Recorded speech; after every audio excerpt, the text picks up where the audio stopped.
شہاد بھی۔ اللہ جل وعلا کی حمد و ثنا کے بعد رسول اکرم شفیع معظم نبی محتشم حضور ختم المرتبت صلی اللہ علیہ وآلہ وسلم کے حضور ناز میں اپنی عقیدتیں اور محبتیں پیش کرنے کے بعد واجب الاحترام معزز محتشم سامعین حاضرین، حضور نبی رحمت صلی اللہ علیہ وآلہ وسلم مکے سے ہجرت فرما کے جب مدینہ المنورہ میں جلوہ گر ہوئے تو سب سے پہلا بچہ حضور کی ہجرت کے بعد جو مدینہ المنورہ میں پیدا ہوا اس کا نام نعمان بن بشیر ہے۔ یہ معروف صحابی ہیں، حضرت نعمان بن بشیر رضی اللہ تعالی عنہما۔ خود بھی صحابی ہیں، ان کے والد بھی صحابی ہیں۔ ان سے حضور علیہ السلام کے کچھ فرامین، حضور کی مبارک احادیث مروی ہیں جو انہوں نے بہت کم سنی میں حضور علیہ السلام سے سماعت کی۔ آپ جانتے ہیں کہ حضور علیہ السلام مدینہ المنورہ میں تشریف لائے تو حضور کا قیام اس ظاہری زندگی میں صرف 10 سال رہا۔ تو جو لوگ مدینہ المنورہ میں حضور کی صحبت کا نور پاتے ہیں تو ان کا دورانیہ حضور کی صحبت کا زیادہ نہیں ہے، لیکن حضور کی صحبت کا نور اتنا تھا کہ جو چند لمحے بھی اس مجلس رحمت میں بیٹھ گیا لگتا ہے جس طرح صدیاں گزاری ہوں۔ آپ نے حضرت ابو ہریرہ رضی اللہ تعالی عنہ کا ذکر سنا ہے، حضور علیہ السلام کی سب سے زیادہ احادیث انہی سے مروی ہیں۔ تو لگتا تو یہی ہے کہ انہوں نے بچپن بھی حضور کی صحبت میں گزارا، جوانی بھی حضور کی صحبت نور میں گزری، اور بڑھاپا بھی حضور علیہ السلام کے ساتھ انہوں نے بسر کیا ہوگا۔ لیکن اگر ہم تاریخ سے یہ سوال پوچھتے ہیں تو اہل سیر نے اس بات کو لکھا کہ اعلان نبوت کے بعد 13 سال تک حضور علیہ السلام مکہ المکرمہ میں رہے۔ حضرت ابو ہریرہ رضی اللہ تعالی عنہ موجود نہیں تھے، وہ یمن کے باسی تھے، وہاں رہتے تھے۔ پھر حضور ہجرت کر کے مدینہ تشریف لائے تو حضرت ابو ہریرہ رضی اللہ تعالی عنہ مدینے میں حضور کے استقبال کرنے والوں میں شامل نہیں ہیں۔ جنگ بدر سن 2 ہجری میں ہوتی ہے، حضرت ابو ہریرہ جنگ بدر میں نہیں ہیں۔ 3 ہجری میں حضرت ابو ہریرہ ابھی تک مدینہ المنورہ میں تشریف نہیں لائے، آپ یمن میں ہیں۔ جس زمانے میں غزوہ خیبر ہوا تو اس زمانے میں حضرت ابو ہریرہ رضی اللہ تعالی عنہ مدینہ المنورہ تشریف لائے۔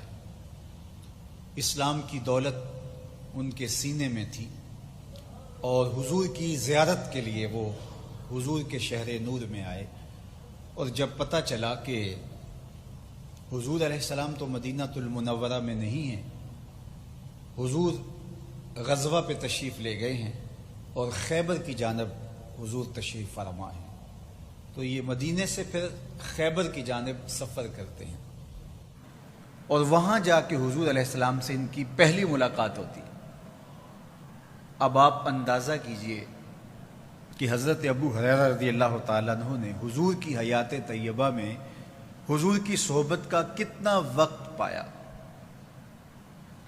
آخری ایام میں، آخری سالوں میں آئے، لیکن جتنا عرصہ حضور کی صحبت میں رہے، ایک لمحہ بھی پھر انہوں نے حضور کی برکتوں اور حضور کے وجود سے پھوٹتے انوار کی روشنی سے اپنے آپ کو الگ نہیں کیا۔ لوگ کہتے تھے کہ ابو ہریرہ تم اتنی دیر سے آئے اور ساری حدیثیں تم ہی بیان کرتے ہو، تو کہتے تم بازاروں میں تجارت کرتے تھے اور تم باقی کاموں میں لگے رہتے تھے، تو میں بیٹھے ہی حضور کے پاس رہتا تھا۔ تو بہت تھوڑا وقت انہوں نے پایا، لیکن حضرت ابو ہریرہ رضی اللہ تعالیٰ عنہ کثیر الروایت صحابی قرار پائے۔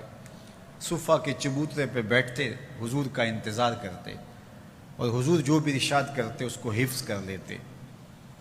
دنیا کے پاس جو ذخیرہ احادیث پہنچا ہے اس کے سب سے بڑے راوی حضرت ابو ہریرہ رضی اللہ تعالی عنہ ہیں۔ تو بہت لمبا عرصہ انہوں نے حضور کی صحبت میں نہیں گزارا، لیکن جتنا وقت گزرا دل جمعی کے ساتھ، استحضار کے ساتھ، اور ہر وقت سیکھنے کی جد و جہد اور سیکھنے کے عمل میں رہے، اور آقا کریم علیہ السلام نے ان کی جھولیاں بھر دیں اور زمانے کو نور بانٹتے رہے، پھر اجالے بانٹتے رہے۔ تو حضرت نعمان حضور کے مکہ المکرمہ سے ہجرت فرمانے کے بعد مدینہ المنورہ میں تشریف لانے کے بعد پہلے بچے تھے جو مدینہ المنورہ میں پیدا ہوئے، نعمان بن بشیر رضی اللہ تعالی عنہما۔ تو اب وہ پیدا ہوئے، پھر بچپن، پھر آگے عمر بڑھتی ہے، تو کتنا عرصہ انہوں نے حضور کی صحبت کا پایا ہوگا۔ لیکن جو بھی وقت حضور کی صحبت کا ان کو نصیب ہوا، اس میں جو سیکھا زمانے کو اس کا فیض دیا اور مدتوں نور بانٹتے رہے۔ یہ حدیث جو آج میری گفتگو کا عنوان اور سرنامہ ہے، یہ حضرت نعمان بن بشیر رضی اللہ تعالی عنہ سے ہی مروی ہے، اور 8 سال کی عمر میں یہ حدیث انہوں نے حضور علیہ السلام سے سماعت کی تھی، اور پھر صحابہ کے مجمع میں انہوں نے یہ حدیث حضور کے وصال کے بعد جب سنائی تو انہوں نے اس کو قبول کیا، اور یہ دین کی ان بنیادی احادیث میں سے ہے جس کو دین کا خلاصہ کہا جا سکتا ہے۔ تو حضرت نعمان بن بشیر رضی اللہ تعالی عنہ سے مروی اس حدیث کو سن لیجئے۔ یہ ایک طویل حدیث کا ایک حصہ ہے کہ آقا کریم علیہ السلام نے ارشاد فرمایا، الا وان فی الجسد مضغہ، سن لو بے شک جسم کے اندر گوشت کا ایک ٹکڑا ہے، اذا صلحت صلح الجسد کلہ، جب وہ ٹکڑا صحیح ہو جاتا ہے تو پورا جسم صحیح ہو جاتا ہے، وَإِذَا فَسَدَتْ فَسَدَ الْجَسَدُ كُلُّ، اور جب جسم کا وہ حصہ خراب ہو جاتا ہے تو پورا جسم خراب ہو جاتا ہے۔ الا وَهِيَ الْقَلْبُ، سن لو گوشت کے اس ٹکڑے کا نام دل ہے۔ تو دل کی اصلاح پورے بدن کی اصلاح ہے، دل کی خرابی پورے بدن کی خرابی ہے۔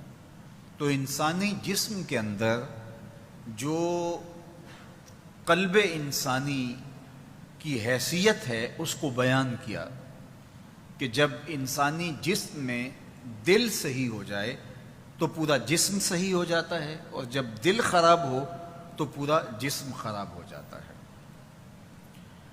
ہمارے طبی ماہرین بھی یہی کہتے ہیں کہ مدار زندگی قلب انسانی ہے۔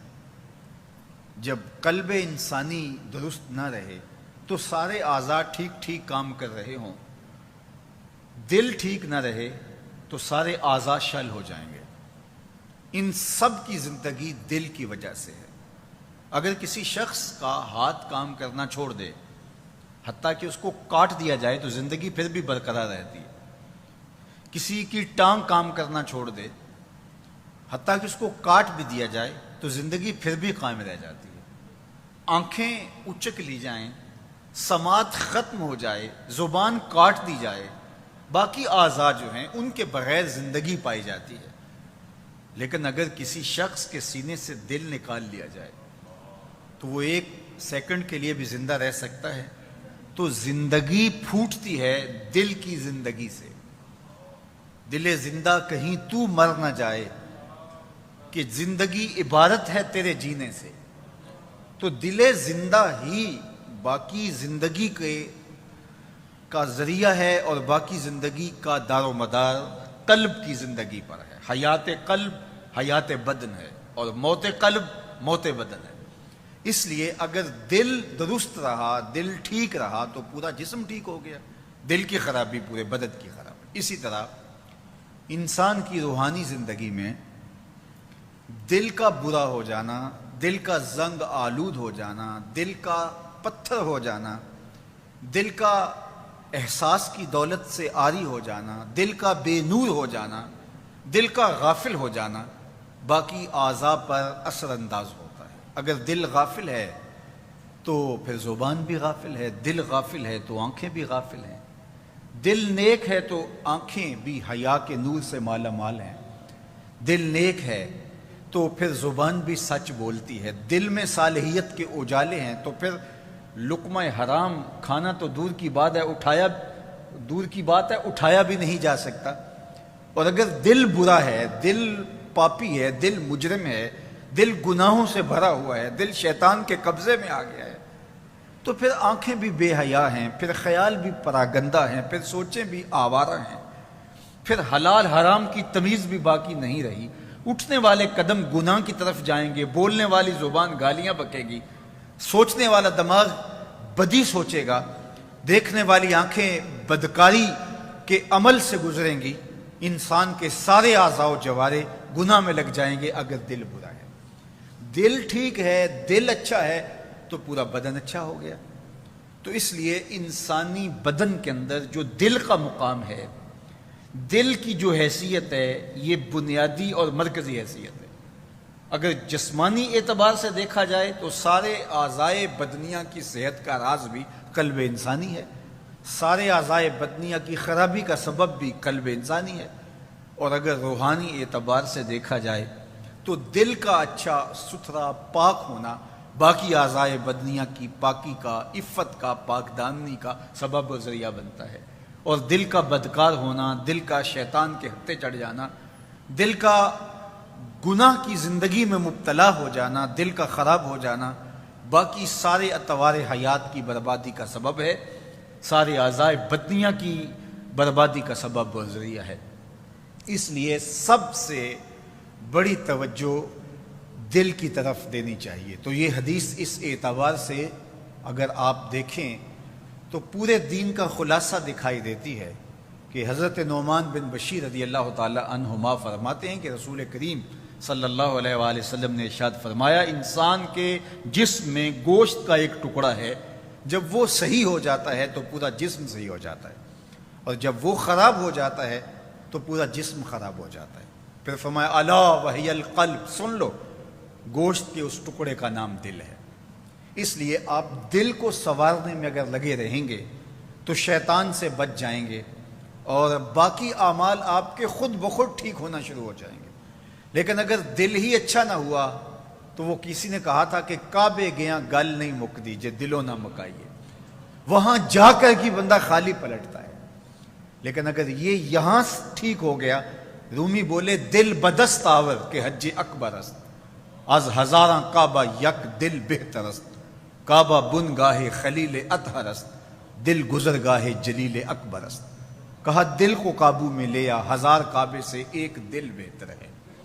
یہی حج اکبر ہے. سب سے بڑا حج یہ ہے کہ تیرے دل کی اصلاح ہو جائے.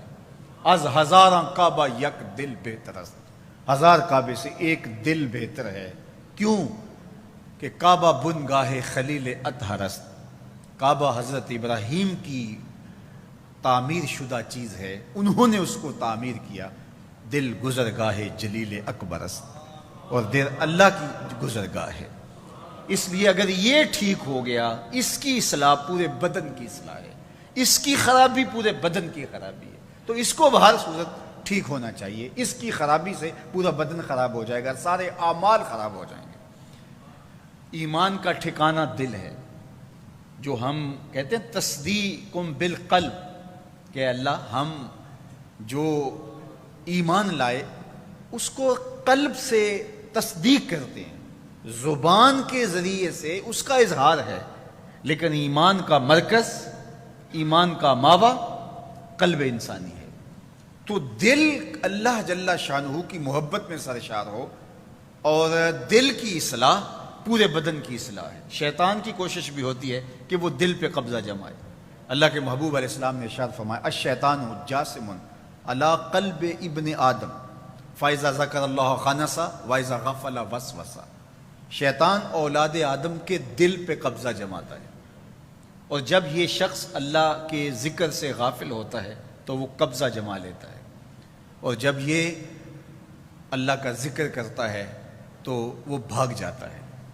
تو شیطان بھی کنٹرول کرنا چاہتا ہے تو وہ قلب انسانی پہ کنٹرول کرنا چاہتا ہے۔ جو دارالحکومت ہوتا ہے، جو دارالخلافہ ہوتا ہے، جو کیپٹل ہوتا ہے کسی بھی ملک کا، جب کوئی دوسرا ملک اس پہ حملہ آور ہوتا ہے تو اس کی کوشش ہوتی ہے کہ اس کے دارالحکومت پر قبضہ کر لیا جائے۔ دارالحکومت پہ قبضہ، پورے ملک پہ قبضہ تصور کیا جاتا ہے۔ شیطان انسانی دشمن ہے، انسان کی سلطنت پہ وہ قبضہ جمانا چاہتا ہے۔ وہ چاہتا ہے اس کے ہاتھ وہ کریں جو میں چاہوں، اس کی زبان وہ بولے جو میں چاہوں، یہ ادھر چل کے جائے جدھر میں چاہوں، اس کی آنکھیں وہی دیکھیں جو میری مرضی ہو۔ تو شیطان چاہتا ہے یہ میری خواہش کے مطابق چلے، یہ میری آرزوؤں اور میری تمناؤں کا اسیر بن جائے، اور یہ میری ہی مرضی کے مطابق زندگی گزارے۔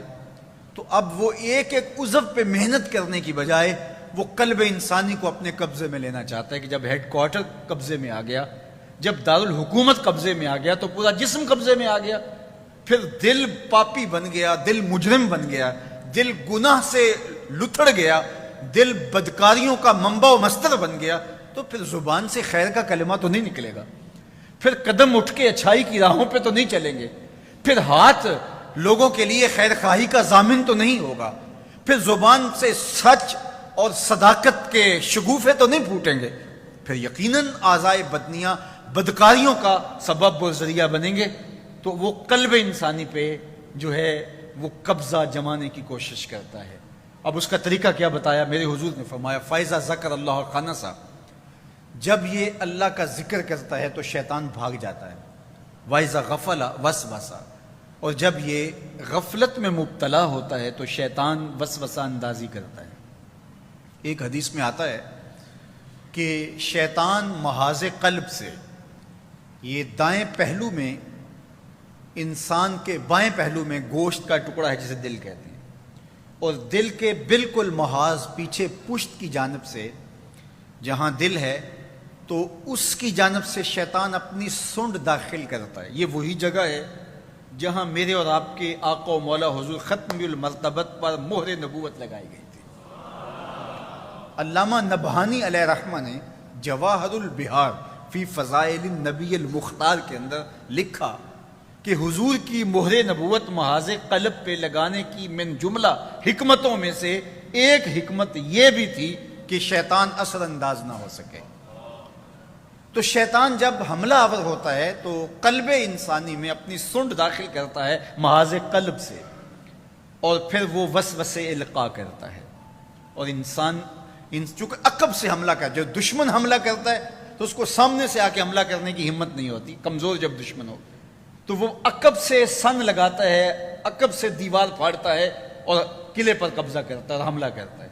تو یہ بھی محاذ قلب سے اپنی سونڈ داخل کر کے وسوسے القاء کرتا ہے، پہلے اپنے لوگ بھیجتا ہے، پہلے اپنے جاسوس بھیجتا ہے، پہلے اپنے غدار بھیجتا ہے، اور وسوسہ القاء کرنے کے بعد پھر وہ انسانی قلب پر اپنا قبضہ جما لیتا ہے۔ جب پورا قبضہ انسانی بدن پر، انسانی قلب پر اس کا ہو جاتا ہے تو پھر پوری سلطنت انسانی، پوری سلطنت حیات، پھر بدن انسانی اس کے قبضے میں آتا ہے، پھر جو چاہتا ہے وہ کرتا ہے، چونکہ یہ اس کے قبضے میں ہوتا ہے۔ اب اس کا طریقہ کیا بتایا؟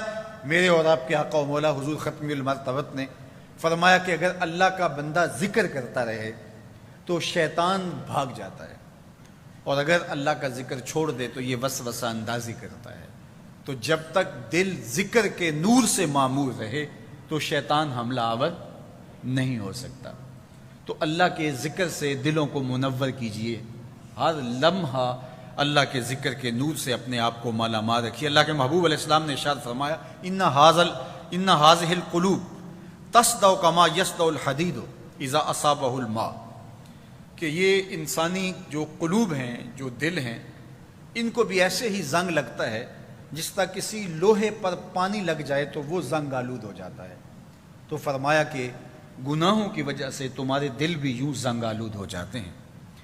قیل یا رسول اللہ صلی اللہ علیہ وسلم وما جلاؤہا، عرض کی یا رسول اللہ صلی اللہ علیہ وسلم ہمارے ماں باپ آپ پہ قربان ہوں، آپ ارشاد فرمائیے اب دلوں کو زنگ لگ گیا تو پھر اس کا زنگ اتاریں گے کیسے؟ لوہے کو زنگ لگ جائے تو ریگ مار سے اس کو صاف کرتے ہیں، کپڑے میلے ہو جائیں تو صرف سے یا صابن سے اس کو صاف کرتے ہیں، تو دل میلے ہو گئے، دل گندے ہو گئے، دلوں کو زنگ لگ گیا۔ تو فرمایا جس طرح پانی سے لوہے کو زنگ لگ جاتا ہے، کثرت ذنوب کی وجہ سے، گناہوں کی وجہ سے، غفلت کی وجہ سے دل بھی زنگ آلود ہو جاتے ہیں۔ تو سوال کیا گیا کہ وما جلاؤہا، پھر اس کی پاکیزگی کا، اس کی ستھرائی کا سامان کیا ہے؟ یہ مصفہ کیسے ہوگا؟ یہ مزکہ کیسے ہوگا؟ اس کا زنگ کیسے اترے گا؟ تو میرے اور آپ کے آقا و مولا نے جو نسخہ ارشاد کیا وہ اپنے دلوں کی تختیوں پہ لکھ لیجئے۔ آقا کریم نے ارشاد فرمایا کہ اکثروا ذکر، فرمایا کالا کثرت و ذکر الموت و تلاوت القرآن، دو چیزیں ہیں جو دلوں کے زنگ کو اتارتی ہیں۔ کثرت و ذکر الموت، ایک موت کا کثرت کے ساتھ تذکرہ، بار بار موت کو یاد رکھو، موت کو دھیان میں رکھو، موت کو خیال میں رکھو۔ حضور نے فرمایا لذتوں کو توڑنے والی کو کثرت سے یاد کرو۔ عرض کی گئی لذتوں کو توڑنے والی کیا چیز ہے؟ فرمایا الموت، موت۔ جب موت کا خیال مستحضر رہے گا، جب ہر وقت خیال میں یہ بات رہے گی کہ یہ میرا حقیقی ٹھکانہ نہیں دنیا، یہ کچھ عرصے کے لیے میرا مستقر ہے، اس کے بعد پلٹ کے میں نے کہیں اور جانا ہے، تو پھر دنیا کی لذتوں میں بندہ کھو نہیں جائے گا، بلکہ اس جہان کے لیے تیاری کرے گا جہاں اس نے بالآخر پلٹ کے جانا ہے۔ تو اس لیے فرمایا لذتوں کو توڑنے والی کو کثرت کے ساتھ یاد کرو۔ یہ زمین کی چھاتی پہ پھیلی ہوئی قبریں، یہ ہمیں تذکیر موت کا سبب اور ذریعہ دیتی ہیں، اس کے سبب سے ہم موت کو یاد کرتے ہیں۔ حضور نبی رحمت صلی اللہ علیہ وآلہ وسلم نے ابتدا میں قبروں پر جانے سے منع کر دیا تھا، اپنے صحابہ کو روک دیا تھا کہ قبروں پر نہ جایا کرو، لیکن پھر ایک زمانہ آیا تو حضور نے ارشاد فرمایا کنت نہیتکم عن زیارت القبور، میں تمہیں قبروں پر جانے سے روکا کرتا تھا، فزوروہا، لیکن اب میں تمہیں اجازت دیتا ہوں کہ قبروں پر جایا کرو اور قبریں دیکھا کرو۔ کیوں؟ فرمایا اس لیے لأنہا تذکر الآخرہ، اس لیے کہ قبریں آخرت کی یاد دلاتی ہیں۔ شکستہ ٹوٹی ہوئی قبریں دیکھیں گے تو خیال آئے گا ایک دن میں بھی اسی مٹی کی ڈھیری تلے ہوں گا۔ حضرت سیدنا شیخ عبد القادر جیلانی علیہ رحمہ و رضوان فرماتے ہیں جاؤ قبرستانوں میں جا کر دیکھو کیسے کیسے حسینوں کی مٹی خراب ہو رہی ہے، جو بدن پر ایک چٹکی بھی مٹی نہیں پڑنے دیتے تھے، آج ان کے کفن بھی تار تار ہو گئے، جو معمولی چونٹی کے کاٹ جانے سے بھی تلملا اٹھتے تھے، آج ان کی ہڈیوں سے گوشت اتر چکا ہے اور ان کی ہڈیاں بھی مٹی میں مل چکی۔ قبرستانوں میں جا کے شکستہ قبروں سے عبرت حاصل کرو، یہ ٹوٹ کے بکھر جانے والی زندگی ہے۔ تو میرے اور آپ کے آقا و مولا نے فرمایا کہ لذتوں کو توڑنے والی کو کثرت کے ساتھ یاد کرو، کثرت کے ساتھ یاد کرو گے تو اس دنیا پر مستقل دل نہیں لگے گا۔ جس جہان کی طرف ہم نے پلٹ کے جانا ہے اس جہان کی طرف ہمارا خیال لگے گا، تو جہاں جانا ہوتا ہے تو پھر اس کے لیے تیاری بھی کی جاتی ہے۔ تو اس لیے میں اور آپ دیکھیں کہ ہم اس حوالے سے کھڑے کہاں ہیں۔ جب جنازے اٹھتے ہیں، بیماریاں پھیلتی ہیں، وبائیں پھوٹتی ہیں اور ہمارے عزیز ہم سے بچھڑتے ہیں، جدا ہوتے ہیں، تو ہماری کیفیت تبدیل ہوتی ہے یا ہم وہیں کے وہیں کھڑے ہیں؟ جب کسی کا جنازہ اٹھتا ہے تو ہم یہی سوچتے ہیں اسی کی باری تھی یہ چلا گیا، یا ہم سوچتے ہیں آج اس کی باری تھی تو کل ہماری بھی باری ہوگی؟ تو یہ اٹھتے ہوئے جنازے، یہ پھیلی ہوئی قبریں، یہ ڈوبتا ہوا سورج، یہ اترتے ہوئے سفید بال، یہ زندگی کے شب و روز، یہ ہمیں بتاتے ہیں کہ ہم نے یہاں نہیں بیٹھ رہنا۔ حضرت عمر رضی اللہ تعالی عنہ تشریف فرما تھے اپنے دربار میں، تو ایک صاحب آئے اور کہا یا عمر لا تنسا موتک، عمر اپنی موت کو نہیں بھولنا۔ بھرے دربار میں کھڑا ہو کے ایک شخص کہتا ہے عمر اپنی موت کو نہیں بھولنا، غافل نہیں ہونا موت سے۔ یار بھرے دربار میں کسی کو یہ بات کہی جائے تو اس کا رد عمل کیا ہوگا، لیکن حضرت عمر رضی اللہ تعالیٰ عنہ یوں کانپنے لگے جس طرح بید کی شاخ کانپتی۔ اس کو قریب کیا، محبت کی، کہا اگر تو روز آ جایا کرے اور یہ جملہ مجھے کہا کرے تو تیری مہربانی ہوگی، مہینے کے بعد مشاہرہ بھی دیا کروں گا۔ روز آتا ہے، بھری مجلس میں کہتا ہے عمر موت کو نہیں بھولنا۔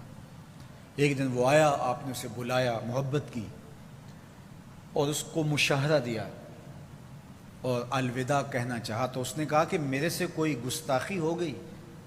کہا نہیں، کوئی ایسی بات نہیں۔ کوئی اور شخص آنے لگا؟ فرمایا نہیں۔ تو کہا پھر مجھے چھٹی کیوں دی جا رہی ہے؟ تذکرہ موت کی، تذکیر موت کی ضرورت نہیں رہی۔ فرمایا نہیں، ایسی بھی کوئی بات نہیں، تو پھر مجھے چھٹی کیوں دی جا رہی ہے؟ تو حضرت عمر رضی اللہ تعالیٰ عنہ رو پڑے، داڑھی پہ ہاتھ رکھا، ایک بال الگ کیا، کہا یہ دیکھ میری داڑھی میں سفید بال آ گیا، اب تیرے آنے کی ضرورت نہیں ہے، یہ بال ہی مجھے موت یاد کرواتا رہے۔ ہماری تو پوری داڑھی بھی سفید ہو جائے نا۔ میاں صاحب بولے ہڈیاں کمبن گوڈے کھڑکن تے اڑ گیا لک تیرا، ہڈیاں کمبن گوڈے کھڑکن تے اڑ گیا لک تیرا، اجے بھی بدیوں باز نہ آئیں جیو مرد دلیرا، فما اصبرہم علی النار۔ اللہ قرآن مجید میں فرماتا ہے لوگوں کا آگ پر کتنا حوصلہ ہے، کتنی ڈٹائی سے، دلیری سے کہہ دیتے ہیں یہ جہاں مٹھا اگلا کس نے ڈٹھا۔ جب ہم کسی کے جنازے کو کندھا دیتے تو ہم سمجھتے ہیں اسی کے جنازے کو کندھا دیا، یہ نہیں سوچتے کہ یہ وقت ہمارے اوپر بھی آنے والا ہے۔ خیر کن ہے فلاں و غنیمت شمار عمر، زاں کے بیشتر بانگ برآیت کے فلاں نماز۔ شیخ سعدی فرماتے ہیں کہ اے صاحب نیکی کر لے اور اس غنیمت شمار کر اس عمر کو، اس سے قبل کہ تیرے لیے بھی اعلان ہو جائے کہ فلاں بھی چلا گیا۔ پہلے تو سپیکروں میں اعلان ہوتا تھا، فیس بک پہ خبر آتی ہے فلاں بھی چلا گیا، فلاں بھی چلا گیا۔ خیر کن ہے فلاں و غنیمت شمار عمر، زاں کے بیشتر کے بانگ برآیت کے فلاں نماز۔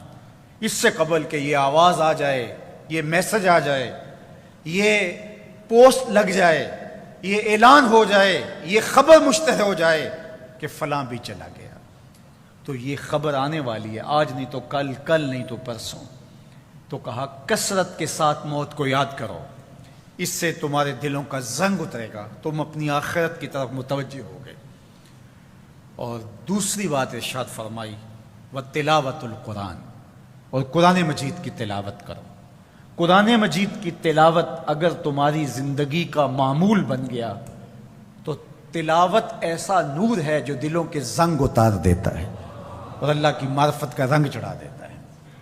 اس لیے دو چیزیں دلوں کے زنگ اتارتی ہیں، ایک کثرت کے ساتھ موت کو یاد، اس کے لیے کوئی نصاب نہیں پڑھنا پڑتا، کسی کے پاس جا کے بیٹھنا نہیں پڑتا، یہ خاموش مبلغ ہے، اس مبلغ کو سننے کے لیے سفر کر کے نہیں جانا پڑتا، اس کو کسی ٹیپ ریکارڈر کے اندر محفوظ کر کے کان کے ساتھ نہیں لگانا پڑتا، کوئی بٹن آن نہیں کرنا پڑتا، اب لائٹ ہے اب سن سکوں گا، اب لائٹ چلی گئی اب نہیں سن سکوں گا، اس کے لیے کوئی وقت متعین اور مقرر نہیں ہے۔ یہ ایسا مبلغ ہے، یہ خاموش واعظ ہے، جب چاہو اس کو سن سکتے ہو۔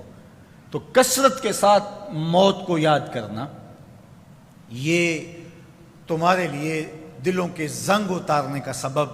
اور دوسری چیز ارشاد فرمائی تلاوت القرآن، اور قرآن مجید کی تلاوت۔ جب قرآن مجید کی تلاوت معمول زندگی بن جاتی ہے تو دلوں کے زنگ قرآن مجید اتارتا ہے۔ اس سے بہتر دلوں کو پاک کرنے والی اور چیز ہو کیا سکتی ہے؟ اللہ کا کلام ہمارے پاس موجود ہے۔ اس وقت کسی امت کے پاس، کسی قوم کے پاس منزل من اللہ کتاب اصلی صورت کے اندر موجود نہیں ہے۔ تحریف راہ پا گئی، لوگوں نے کتابوں کے اندر اپنی خواہشات کو شامل کر دیا، مشکل چیزیں نکال دی، ان کے اندر بہت گڑبڑ کر دی، لیکن قرآن مجید کسی زیر اور زبر کے تغیر کے باوجود، تغیر کے بغیر، صدیوں قبل جو سینہ محمد صلی اللہ علیہ وسلم پہ نازل ہوئی تھی آج بھی اسی طرح موجود ہے۔ یہ اس امت کے لیے احساس ہے۔ جب ہم پڑھتے ہیں تو اس یقین کے ساتھ پڑھتے ہیں کہ یہ وہی کلام ہے جو ہمارے آقا و مولا کے سینے پہ نازل ہوا ہے، ایک زیر اور زبر کا فرق بھی نہیں ہے۔ یہ ایک یقین ہمارے ساتھ جڑا ہوا ہوتا ہے کہ یہ ہمارے رب کا کلام ہے، یہ ہمارے محبوب کریم کے سینہ انور پہ اترا تھا، اور اس میں کوئی تغیر اور کوئی تبدل نہیں ہے۔ قرآن مجید کے لفظ بھی موجود ہیں، قرآن مجید کے حرف بھی محفوظ ہیں، قرآن مجید کے نقطے اور زیریں زبریں آراب بھی محفوظ ہیں، قرآن مجید کے لہجے بھی محفوظ ہیں۔ یہ اس کتاب کا اعزاز ہے۔ تو کہا کہ اس کتاب کی کثرت کے ساتھ تلاوت کرو، تمہارے دلوں کا زنگ اتر جائے گا اور اللہ تعالیٰ جل شانہ کی معرفت کا رنگ تمہیں نصیب ہوگا۔ تو انسانی قلب کی درستگی پورے اعمال کی، پورے اعضاء و جوارح کی درستگی کی ضمانت ہے۔ اللہ تعالیٰ جل شانہ نے ہمارے قلوب کو اپنے انوار کا مرکز اور محبت بنایا ہے، اور وہ بندوں کے اعمال کی طرف نہیں دیکھتا، بندوں کے قلوب کی طرف دیکھتا ہے۔ حضور نبی رحمت صلی اللہ علیہ وآلہ وسلم نے ارشاد فرمایا، سیدنا ابو ہریرہ رضی اللہ تعالی عنہ کی مرویات سے ہے کہ آقا کریم نے ارشاد فرمایا، ان اللہ لا ينظر الى صورکم واموالکم ولکن ينظر الى قلوبکم واعمالکم۔ اللہ تمہاری شکلوں کو نہیں دیکھتا، اللہ تمہارے مالوں کو نہیں دیکھتا، کوئی کتنا مالدار ہے، کوئی کتنا خوبصورت ہے، اللہ یہ نہیں دیکھتا۔ وَلَٰكِن يَنظُرُ إِلَىٰ قُلُوبِكُمْ وَأَعْمَالِكُمْ، وہ تمہارے دلوں کو دیکھتا ہے اور تمہارے اعمال کو دیکھتا ہے۔ تمہارے اموال کو نہیں دیکھتا، تمہارے اعمال کو دیکھتا ہے۔ تمہارے حسب و نسب کو اور تمہاری شکل و صورت کو نہیں دیکھتا، وہ تمہارے قلوب کو دیکھتا ہے، تمہارے دلوں کو دیکھتا ہے۔ وہ چہرہ اور چہرے کا تل نہیں دیکھتا، وہ بندے کا دل دیکھتا ہے۔ دل ٹھیک ہے، تمہارے لفظ اگر اتنے سیدھے نہیں بھی ہیں، زبان میں لکنت بھی ہے، تو اللہ تو دل کو دیکھ رہا ہے، لیکن لفظ سوار کے بول رہے ہو، دل ٹیڑھا ہے، تمہارے رب کو تمہارے لفظ کو بول لیں۔ فرمایا کہ جو قرآن پڑھتا ہے اور قرآن پڑھتے ہوئے اٹکتا ہے، اٹکتا ہے، تو فرمایا اللہ اس کو دوہرا ثواب عطا کرتا ہے۔ چونکہ اس کو ایک تو قرآن پڑھنے کا ثواب ہے، اب جب وہ قرآن پڑھتے ہوئے اٹکتا ہے، اجمی ہونے کی وجہ سے، زبان کی کسی پرابلم کی وجہ سے، کسی لکنت کی وجہ سے، تو اس کو کتنی تکلیف ہوتی ہے، کاش میں بھی صحیح طرح قرآن کی طرح پڑھ سکتا۔ تو اس کی اس بے چینی، اس اضطراب کا بھی اللہ ثواب دیتا ہے، باقیوں کو سنگل، اس کو ڈبل ثواب ملتا ہے۔ اشہد بلال عند اللہ اشہد، بلال کا اشہد اللہ کے ہاں اشہد ہی مانا جاتا ہے۔ وہ یہ نہیں دیکھتا کہ یہ ظاہراً کیسا ہے، وہ یہ دیکھتا ہے یہ باطناً کیسا ہے، وہ بندوں کے دل دیکھتا ہے۔ اس لیے دل کی اصلاح، دل کا ٹھیک ہونا، دل کا درست ہونا، یہ مطلوب ہے، یہ مقصود شریعت ہے۔ اللہ کے محبوب علیہ السلام ایک دعا مانگا کرتے تھے، اور وہ یہ، یا مقلب القلوب ثبت قلبی علی دینک، اے دلوں کو بدلنے والے، میرے دل کو دین پہ مستقیم رکھنا، میرے دل کو دین پہ ثابت قدم رکھنا، دل سیدھے رہے۔ دل کی مثال، ویسے قلب جو ہے، قلب کا معنی بدلنا ہے، بدلنا، تو یہ بدلتا رہتا ہے۔ کریشہ کہا گیا جس طرح پر ہوتا ہے، کسی جانور کا شکستہ اور ٹوٹا ہوا پر کسی ارض فولاد، کسی جنگل میں پڑا ہو، تو ہوائیں اس کو کبھی ادھر اڑا کے لے جاتی ہیں، کبھی ادھر اڑا کے لے جاتی ہیں، اور وہ پلٹتا رہتا ہے۔ کل عصفور بھی کہا گیا، چڑیا کی طرح ہے دل۔ آپ نے کبھی چڑیا کو دیکھا ہو تو وہ ایک ہی شاخ پہ ایک ہی حالت میں نہیں بیٹھتی، کبھی شاخ سے پھدک کے ادھر بیٹھ گئی، کبھی ادھر سے ادھر بیٹھ گئی۔ اسی طرح کبھی وہ جو ہے وہ اپنا یہ پاؤں اٹھا لیتی ہے، کبھی یہ پاؤں اٹھا لیتی ہے، کبھی پر جھاڑ رہی ہوتی ہے، تو وہ ایک طرح سے نہیں بیٹھتی۔ تو جس طرح عصفور، چڑیا، وہ ایک طرح سے نہیں ہوتی، وہ پہلو بدلتی رہتی ہے، تو انسان کے دل کے اندر بھی تغیرات ہوتے ہیں، تبدیلیاں ہوتی ہیں۔ خیالات کا جہاں آباد ہوتا ہے، یہ الٹتا پلٹتا رہتا ہے، بدلتا رہتا ہے، گاہے خنداں گاہے گریاں، کبھی غم کی کیفیت، کبھی خوشی اور سرشاریوں کا عالم، کبھی اس کے اندر برائی کے وسواس اور خطرات آنے لگتے ہیں، کبھی نیکی کے جذبات پروان چڑھنے لگتے ہیں۔ تو دل ایک پر کی طرح ہے یا چڑیا کی طرح ہے۔ تو میرے حضور نے کیا کہا؟ اے دلوں کو بدلنے والے، میرے دل کو دین پہ قائم رکھنا۔ جب امام الانبیاء ہو کے یہ دعا مانگتے ہیں تو پھر ہم کیوں یہ دعا نہ مانگیں؟ یا مقلب القلوب ثبت قلبی علی دینک۔ اور میں نے گزشتہ سے پیوستہ جمعۃ المبارک میں اہل ایمان کی دعا، اور صرف اہل ایمان کی نہیں، والراسخون فی العلم، جو علم میں پختہ ہیں، ان کی دعا، ربنا لا تزغ قلوبنا بعد اذ ہدیتنا وہب لنا من لدنک رحمہ انک انت الوہاب۔ اے اللہ ہمارے دلوں کو سیدھا کر دینے کے بعد دوبارہ ٹیڑھا نہ کر دینا۔ اللہ اکبر۔ تو یہ دل سیدھا ہے تو سیدھا ہی رہے، یہ دل خراب نہ ہو، یہ دل برا نہ ہو، یہ دل گناہوں کا مرکز نہ بن جائے، یہ دل شیطان کے ہتھے نہ چڑھ جائے، یہ دل دل ہی رہے، پتھر کا ٹکڑا نہ بن جائے، سنگ دل نہ ہو جائیں، یہ دل دل ہی رہے، اس کے اندر اللہ کی محبت کا جوہر رہے، اللہ کے پیار کی شمع جلتی رہے، اور یہ رب سچے دا حجرہ ہی رہے۔ پھر اندر جھاڑ ڈال کے دیکھیں تو پھر نور ہی نور، اجالے ہی اجالے اس دل میں نظر آئیں۔ یہ عرش اللہ رہے، اللہ کا عرش، اس کی رحمتوں کا نزول اس کے اوپر ہوتا رہے۔